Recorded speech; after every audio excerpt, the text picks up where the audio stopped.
আসসালামু আলাইকুম, স্বাগত জানাচ্ছি আরটিভির রাতের সংবাদে। আপনাদের সঙ্গে রয়েছি আমি হাবিবা আফরোজ। প্রয়োজনীয় সংস্কার শেষে ডিসেম্বরে নির্বাচন না হওয়ার কোনো কারণ দেখছে না বিএনপি। ডিসেম্বর ধরেই নির্বাচনের রোডম্যাপ প্রধানের দাবি দলটির। সন্ধ্যায় লেবার পার্টির সাথে লিয়াজু কমিটির বৈঠক শেষে এই কথা বলেন বিএনপির স্থায়ী কমিটির সদস্য নজরুল ইসলাম খান। প্রশাসনে বিএনপির লোকজন বসে আছে, এনসিপির আহ্বায়ক নাহিদ ইসলামের এমন মন্তব্যকেও ভিত্তিহীন বলে মন্তব্য করেন তিনি। এ সময় বাংলাদেশ লেবার পার্টির চেয়ারম্যান মোস্তাফিজুর রহমান ইরান আশা করেন অন্তর্বর্তী সরকার ডিসেম্বরের মধ্যে একটি সুন্দর ও গ্রহণযোগ্য নির্বাচন উপহার দেবেন।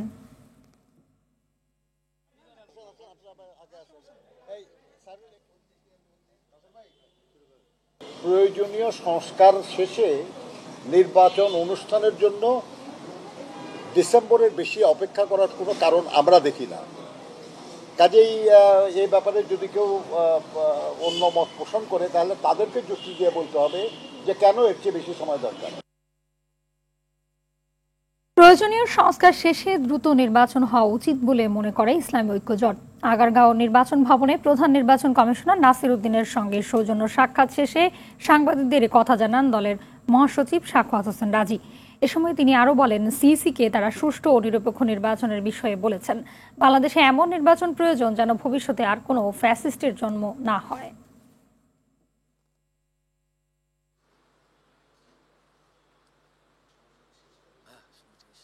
নির্বাচন হওয়া লাগবে, যত দ্রুত সম্ভব নির্বাচন করা লাগবে। বাকি সংস্কার এটা এখন একটা জনদাবিতে পরিণত হয়েছে। যথাযথ সংস্কার করা না গেলে পেশি শক্তি, কালো টাকার মালিকদের দ্বারা নির্বাচন প্রভাবিত হবে। সুষ্ঠু সুন্দর নির্বাচনের জন্য সংস্কার করতে হবে। ফ্যাসিবাদের পুনরুত্থান রোধ করাই জাতীয় ঐকমত্য কমিশনের মূল লক্ষ্য। রাজনৈতিক দলের সঙ্গে বৈঠকে কথা বলেন কমিশনের সহসভাপতি অধ্যাপক আলী রিয়াজ। কমিশনের ১৬৬টি প্রস্তাবের মধ্যে ১৪৭টির সঙ্গে একমত, ১৫টিতে দ্বিমত এবং 4টিতে আংশিক একমত হয়েছে বাংলাদেশ খেলাফত মজলিস। অন্যদিকে ১৩২টিতে একমত ও ৩৪টিতে দ্বিমত জাতীয় গণফ্রন্ট। মাহিন আরাফাতের রিপোর্ট। রাষ্ট্র কাঠামো সংস্কারে ঐকমত্যের লক্ষ্যে রাজনৈতিক দলগুলোর সাথে আলোচনা করছে জাতীয় ঐকমত্য কমিশন। এরই অংশ হিসেবে জাতীয় সংসদের এলডি হলে ঐকমত্য কমিশনের সাথে বৈঠকে বসে বাংলাদেশ খেলাফতে মজলিস ও জাতীয় গণফ্রন্ট। কমিশনের ১৬৬টি প্রস্তাবের ১৪৭টির সঙ্গে একমত হয় বাংলাদেশ খেলাফতে মজলিস, আর ১৫টির বিরোধিতা করে 4টিতে আংশিক মত দেয় দলটি। অন্যদিকে ১৩২টির সংস্কার প্রস্তাবের সঙ্গে একমত ও ৩৪টিতে দ্বিমত প্রকাশ করেছে জাতীয় গণফ্রন্ট। বৈঠকের শুরুতে কমিশনের সহ সভাপতি অধ্যাপক আলী রিয়াজ বলেন, জাতীয় ঐকমত্য কমিশনের মূল লক্ষ্য বাংলাদেশে ফ্যাসিবাদের পুনরুত্থান রোধ করা। মানুষ যেন গুম, খুন, নির্যাতন বা বিচার বহির্ভূত হত্যার শিকার না হয়, সেই লক্ষ্যেই কাজ করছে কমিশন। এই সংস্কার কমিশনগুলোর উদ্দেশ্য হচ্ছে বাংলাদেশে এমন একটা ব্যবস্থা তৈরি করা যাতে করে বাংলাদেশে পুনরায় কোনো অবস্থাতেই একটি ফ্যাসিবাদী শাসন প্রতিষ্ঠিত হতে না পারে। পাশাপাশি যেন জনগণের অধিকার প্রতিষ্ঠিত হয়, জনগণ যেন বুঝতে পারেন যে তাদের যে অধিকার সেটা সুরক্ষিত আছে। বাংলাদেশ খেলাফতে মজলিসের মহাসচিব জালাল উদ্দিন আহমেদ বলেন, ফ্যাসিস্ট সরকারের ধ্বংসস্তূপ থেকে অন্তর্বর্তী সরকার দেশকে পুনরুদ্ধারের চেষ্টা করছে। এই মুহূর্তে সুষ্ঠু নির্বাচন সম্ভব নয়। ফ্যাসিস্ট সরকার ও দোসরদের বিচার এবং প্রয়োজনীয় সংস্কারের পরে নির্বাচন চায় দলটি। সুষ্ঠু নির্বাচন করতে প্রশাসনের যে সক্ষমতা দরকার সেটা কিন্তু এখনো হয়ে ওঠে নাই। এজন্য আমাদের দলের পক্ষ থেকে দাবি হলো যে প্রয়োজনীয় সংস্কার এবং এই পতিতদের বিচার ব্যবস্থা দৃশ্যমান একটা অবস্থায় পৌঁছার পরে জাতীয় নির্বাচন করা। অন্যদিকে সংবিধান সংস্কার নয়, নতুন সংবিধান রচনার দাবি জানান জাতীয় গণফ্রন্টের কেন্দ্রীয় সমন্বয়ক টিপু বিশ্বাস। শেখ মুজিবুর রহমানকে সম্মুখে রেখে এই সংবিধান রচনা হয়েছিল। তারপরে যা কাটাছেঁড়া করা হয়েছে, সংবিধান আর নাই, শেষ। অতএব ওই সংবিধানের কোনো সংস্কার করার কিছু আছে বলে আমরা মনে করি নাই। ৫৪ বছরে বারবার ক্ষমতা এসেছে এলিট শ্রেণীর প্রতিনিধিত্বকারী রাজনৈতিক দল, এমন মন্তব্য করেন তিনি। মাহিন আরাফাত, আরটিভি, ঢাকা। আওয়ামী লীগের নিবন্ধন বাতিল সহ 9 দফা দাবিতে আইন মন্ত্রণালয় স্মারকলিপি দিয়েছে জুলাই রেভলিউশনারি অ্যালায়েন্স সহ বেশ কয়েকটি সংগঠন। দুপুরে সচিবালয় আইন উপদেষ্টার কাছে তারা স্মারকলিপি দেন। এ সময় তারা বলেন, আওয়ামী লীগ ও তাদের অঙ্গ সংগঠন নিষিদ্ধ, পিলখানা, শাপলা ও জুলাই গণহত্যা সহ সকল অপকর্মের বিচার করতে হবে। অবিলম্বে আওয়ামী লীগ নিষিদ্ধ না করলে কঠোর কর্মসূচির হুঁশিয়ারি দেন ছাত্র নেতারা।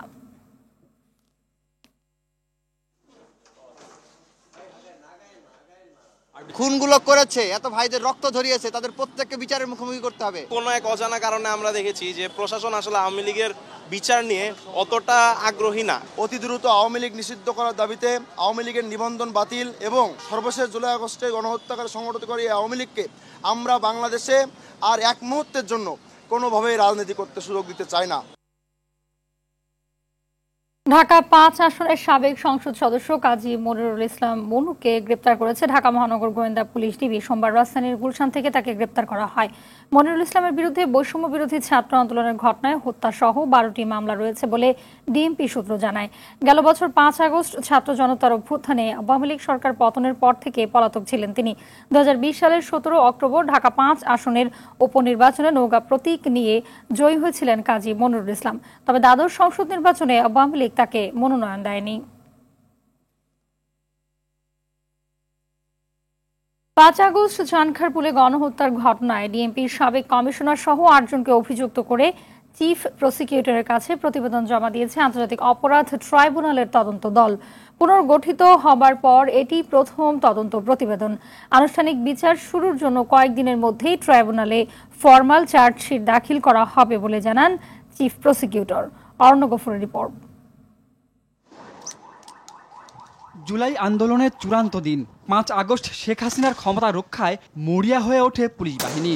সেদিন সকালে চাংখারপুলে চাইনিজ রাইফেলের গুলিতে হত্যা করে শাহরিয়ার খান আনাস, শেখ মাহাদি হাসান জুনায়েদ, ইয়াকুব, রাকিব হাওলাদার, ইসমামুল হক ও মানিক মিয়া শাহরিরকে। ট্রাইব্যুনালে মামলা করার 6 মাস 13 দিন পর অবশেষে 90 পৃষ্ঠার চূড়ান্ত প্রতিবেদন দিল তদন্ত দল, যেখানে সরাসরি নির্দেশদাতা ও গুলি চালানো পুলিশ সদস্যদের অভিযুক্ত করা হয়। 79 জনের সাক্ষাৎকার, 19টি ভিডিও, 11টি পত্রিকার রিপোর্ট ও 2টি অডিও রেকর্ড প্রমাণ হিসেবে তদন্ত প্রতিবেদনের সঙ্গে বুঝে পেয়েছে প্রসিকিউশন টিম। ডিএমপির সাবেক কমিশনার হাবিবুর রহমান, ডিএমপির সাবেক যুগ্ম কমিশনার সুদীপ কুমার চক্রবর্তী, শাহ আলম মোহাম্মদ আক্তারুল ইসলাম সাবেক ADC Ramna zone DMP, Mohammad Imrul সাবেক AC Ramna zone DMP, Arshad Hossain সাবেক পুলিশ পরিদর্শক অপারেশন শাহবাগ থানা, কনস্টেবল সুজন, কনস্টেবল ইমাজ হোসেন এবং কনস্টেবল নাসিরুল ইসলাম, যারা সিনিয়র অফিসার তাদের নির্দেশ এবং যারা সরাসরি গুলি করে হত্যা করেছে তাদের ভিডিও সহ অন্যান্য প্রমাণাদিতে পাওয়া যাওয়ার কারণে এই 8 জনের বিরুদ্ধে তদন্ত রিপোর্ট দাখিল করা হয়েছে। 8 আসামির মধ্যে পলাতক থাকা 4 জনকে ধরতে দেশি বাহিনীর পাশাপাশি প্রয়োজনে ইন্টারপোলের সহায়তা নেবে প্রসিকিউশন। এছাড়া আশুলিয়ায় হত্যা ও লাশ পোড়ানোর ঘটনায় শিগগিরই তদন্ত প্রতিবেদন জমা হবে বলে জানান তাজুল ইসলাম। আন্তর্জাতিক অপরাধ ট্রাইব্যুনালের পুনর্গঠিত পর্যায়ের তদন্ত সংস্থা প্রথম মামলা হিসাবে চানখারপুলের এই 6 জন বিপ্লবীর হত্যাকাণ্ডকে কেন্দ্র করে যে তদন্ত সেটি সম্পন্ন করেছেন। অল্প কয়েকদিনের মধ্যেই ফরমাল চার্জ তৈরি হয়ে যাওয়ার পরপরই আদালতে এটা আমরা দাখিল করব এবং আইনের যে প্রক্রিয়াগুলো আছে সেই অনুযায়ী আনুষ্ঠানিক বিচারের যাত্রা শুরু হবে। চানখারপুলে অন্যান্য হত্যা ও মানবতা বিরোধী অপরাধের তদন্ত চলমান রয়েছে বলেও জানান চিফ প্রসিকিউটর। প্রধান আসামি শেখ হাসিনা সহ তার সুপিরিয়র কমান্ডারদের জন্য তদন্তটা আলাদাভাবে হচ্ছে। Aranya Gafur, RTV, Dhaka. Prime Asia বিশ্ববিদ্যালয়ের শিক্ষার্থী জাহিদুল ইসলাম পারভেজ হত্যার ঘটনায় গ্রেপ্তার 3 জনকে 7 দিনের রিমান্ড দিয়েছেন আদালত। এদিকে এই হত্যাকাণ্ডে বৈষম্য বিরোধী ছাত্র নেতাদের দুষছেন ছাত্র দল। আগামী 48 ঘন্টার মধ্যে বৈষম্য বিরোধী 2 জনকে গ্রেপ্তার না করা হলে কঠোর আন্দোলনে যাবে তারা। এদিকে এই ঘটনায় 5 সদস্যের কমিটি গঠন করেছে বিশ্ববিদ্যালয় প্রশাসন। দীপ্ত চন্দ্রবালের রিপোর্ট। গত শনিবার দুপুরে প্রাইম এশিয়া বিশ্ববিদ্যালয় ক্যাম্পাসে হামলা চালায় বিশ্ববিদ্যালয়ের শিক্ষার্থী সহ বহিরাগতরা। এ সময় তাদের হামলায় প্রাণ যায় বিশ্ববিদ্যালয়ের শিক্ষার্থী ছাত্রদল নেতা জাহিদুল ইসলাম পারভেজের। এ ঘটনায় হত্যার সাথে জড়িত থাকার অভিযোগে অজ্ঞাতনামা 3 জনকে রাজধানীর মহাখালী থেকে গ্রেপ্তার করেছে পুলিশ। পরে তাদেরকে আদালতে পাঠানো হলে 7 দিনের রিমান্ড মঞ্জুর করা হয়। তদন্তকারী কর্মকর্তা 3 জনের বিরুদ্ধে 10 দিনের রিমান্ড চেয়েছেন এবং বিজ্ঞ আদালত তাদের 7 দিনের রিমান্ড মঞ্জুর করেছেন। এদিকে প্রাইম এশিয়া বিশ্ববিদ্যালয়ের শিক্ষার্থী পারভেজ হত্যার সুষ্ঠু বিচারের দাবিতে দুপুরে নিজেদের ক্যাম্পাসের সামনে অবস্থান কর্মসূচি পালন করে বিশ্ববিদ্যালয়ের শিক্ষার্থীরা। এ সময় পারভেজ হত্যার ঘটনায় বিশ্ববিদ্যালয়ের গাফলতি আছে বলে অভিযোগ করে শিক্ষার্থীরা। এখন সেই সুযোগ আছে, মামলা তদন্ত হবে, চূড়ান্ত চার্জশিটে আমরা চাই তাদেরকে আইনের আওতায় আনতে হবে। প্রক্টর রুমে যখন মিউচুয়াল করানো হয় তখন পারভেজ ভাই প্রক্টর বডিকে বলেছিল যে আমার নিরাপত্তা দেন, আমার সেফটি দেন, তারা সেই নিরাপত্তা দিতে পারে না। এর আগে বাংলাদেশ জাতীয়তাবাদী ছাত্রদল ও বিএনপি নেতারাও বিশ্ববিদ্যালয়ের সামনে অবস্থান কর্মসূচি পালন করে। এই হত্যাকাণ্ডে বৈষম্য বিরোধী ছাত্র নেতাদের সরাসরি সম্পৃক্ততার কথা জানান তারা। 48 ঘন্টার মধ্যে এই যে দুইজনকে এখনো ধরা হয় নাই, তারা বৈষম্য বিরোধী ছাত্র আন্দোলনের কমিটিতে পাওয়া গিয়েছে। যদি না পাওয়া যায় তাহলে আমরা পরবর্তীতে আলাপ আলোচনার মাধ্যমে প্রয়োজন বোধে আরো কঠোর কর্মসূচি দিব ইনশাআল্লাহ। এই ঘটনায় প্রাইম বিশ্ববিদ্যালয়ের 3 শিক্ষার্থী জড়িত থাকায় তাদের সাময়িক বহিষ্কার করেছে প্রশাসন, গঠন করেছে 5 সদস্যের কমিটি। আমরা সাময়িকভাবে তাদেরকে বরখাস্ত করেছি অলরেডি এবং একটা তদন্ত কমিটি আমরা করে দিয়েছি এবং তদন্ত রিপোর্ট হলে মানে তার এগেইনস্টে আমরা পার্মানেন্ট স্টেপ নেব। এমন ঘটনার সুষ্ঠু তদন্ত ও বিচারের দাবি জানান বিশ্ববিদ্যালয় কর্তৃপক্ষ। তা কারোই কাম্য না। দীপ্তচন্দ্র পাল, RTV, ঢাকা। মঙ্গলবারের মধ্যে সরকার 6 দফা না মানলে লং মার্চ টু ঢাকা কর্মসূচির ঘোষণা দিয়ে আন্দোলন চালিয়ে যাবার ঘোষণা করেছেন কারিগরি শিক্ষার্থীরা। চট্টগ্রামে পলিটেকনিক ইনস্টিটিউটের শিক্ষার্থীরা সড়ক অবরোধ করে বিক্ষোভ করেছে। দুপুরে নগরীর টাইগার পাস এলাকায় শিক্ষার্থীরা বিক্ষোভ সমাবেশ করে নানা স্লোগান দেয়। এ সময় সড়কে যান চলাচল বন্ধ হয়ে যায়। নাটোরের 6 দফা দাবিতে বিক্ষোভ মিছিল অবস্থান কর্মসূচি অনুষ্ঠিত হয়েছে। দুপুরে শহরের বড় হরিশপুর এলাকায় TMSS পলিটেকনিক ইনস্টিটিউটের সাধারণ শিক্ষার্থীরা এই বিক্ষোভ মিছিল ও অবস্থান কর্মসূচি পালন করে। শিক্ষার্থীরা বলেন, কারিগরি সেক্টরে বৈষম্য দূর হলেই ক্লাসে ফিরবেন তারা।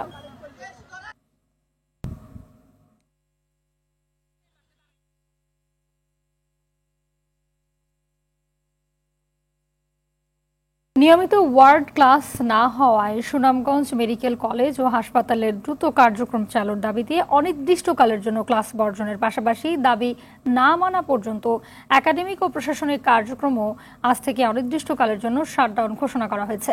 রোববার সন্ধ্যায় আন্দোলনরত সুনামগঞ্জ মেডিকেল কলেজের শিক্ষার্থীদের ওপর হামলার প্রতিবাদে সংবাদ সম্মেলন করে এই ঘোষণা দেন তারা। দাবি আদায় না করা পর্যন্ত কর্মসূচি অব্যাহত থাকবে বলেও জানান তারা। ছেলে এবং মেয়ে উভয়ের উপরে হামলা চালানো হলো। তা আমরা চাচ্ছি আমরা আমাদের বাংলাদেশের সকল ধরনের সরকারি এবং বেসরকারি মেডিকেল কলেজ শিক্ষার্থীদের আহ্বান জানাচ্ছি আমাদের আন্দোলনের সাথে একাত্মতা পোষণ করার জন্য এবং এই ন্যাক্কারজনক হামলার তীব্র নিন্দা জানিয়ে কর্মসূচি দেওয়ার জন্য। এবং আমরা অলরেডি আমাদের দাবিগুলো উপস্থাপন করেছি। এই দাবি না মানা পর্যন্ত আমরা আমাদের মেডিকেল কলেজের একাডেমিক সকল প্রকার একাডেমিক এবং প্রশাসনিক কার্যক্রম অনির্দিষ্টকালের জন্য শাটডাউন ঘোষণা করলাম। Diploma in nursing science and midwifery এবং ডিপ্লোমা ইন মিডওয়াইফারি কোর্সকে স্নাতক সমমান করার দাবিতে দেশের বিভিন্ন জেলায় মানববন্ধন সহ নানা কর্মসূচি পালিত হয়েছে। বরিশালে অশ্বিনী কুমার হলের সামনে মানববন্ধন এবং অবস্থান কর্মসূচি পালন করে। ডিপ্লোমা ইন মিডওয়াইফারি কোর্সকে স্নাতক সমমান করার 1 দফা দাবিতে রংপুর প্রেস ক্লাবের সামনে বিক্ষোভ এবং মানববন্ধন করেছে ইন্টার্ন নার্স মিডওয়াইফের শিক্ষার্থীরা। এ সময় শিক্ষার্থীরা দাবি আদায় না হলে ঢাকা লং মার্চ সহ কঠোর কর্মসূচির হুঁশিয়ারি দেন। বাংলাদেশ ডিপ্লোমা স্টুডেন্ট নার্সিং ইউনিয়নের ব্যানারে গোপালগঞ্জেও মানববন্ধন ও অবস্থান কর্মসূচি পালিত হয়। একই দাবিতে বরগুনা, ফরিদপুর, ব্রাহ্মণবাড়িয়াতেও কর্মসূচি পালন করেছে diploma in nursing science and midwifery ও ডিপ্লোমা ইন মিডওয়াইফারি শিক্ষার্থীরা।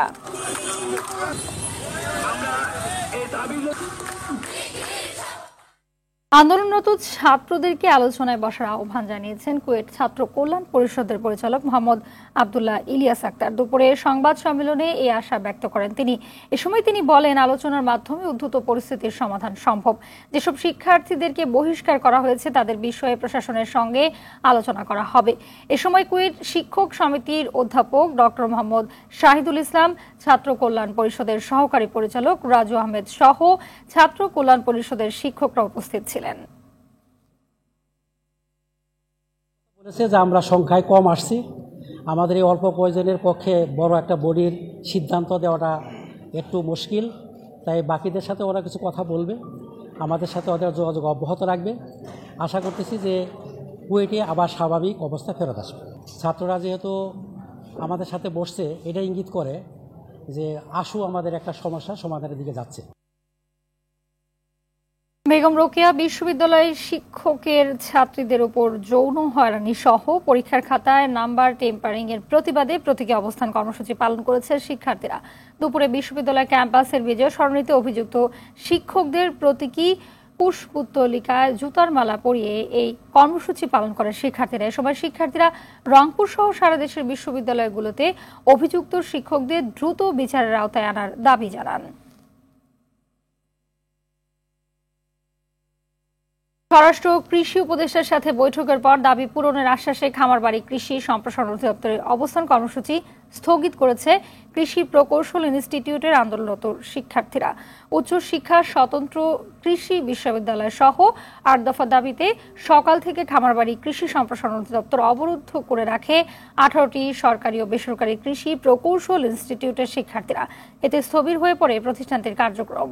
আন্দোলনরত শিক্ষার্থীরা জানায়, দাবি আদায়ে নিজ ক্যাম্পাসে শান্তিপূর্ণ অবস্থান কর্মসূচি পালন করলেও সংশ্লিষ্ট কর্তৃপক্ষ কোনো পদক্ষেপ নেয়নি।